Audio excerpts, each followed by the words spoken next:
check this out. See, bring them over here, man. Bring them over here. You don't want to buy a pan like this with work.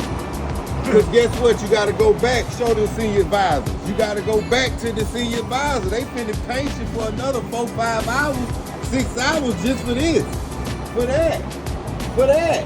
Those are different pieces. Buy you a better part where you don't have to deal with who? Senior advisors, man. VTSB Auto, man. Word for the day.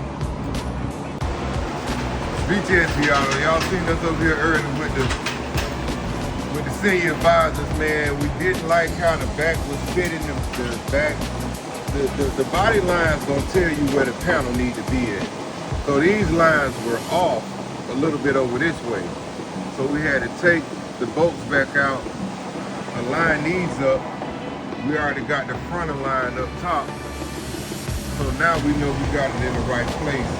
Now we can go to the braces, which is underneath, get those lined up. We just want to get the whole piece fitted in perfect, repair all of the rusted spots, and then we'll send it out to get blasted and then make a final weld in. Yeah. Roof for that kind of money. Yeah. So this is the part that I don't think I showed in the first video. You know, Stan first had to repair the braces. So you can see the wear through primer and etching primer that's on it. Those are the areas that had to be repaired.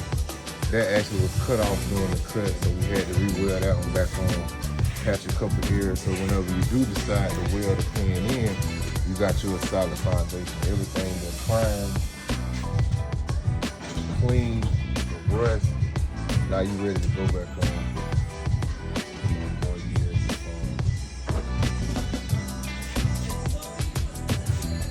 Still using the factory mounts, braces, just the skin. Yo.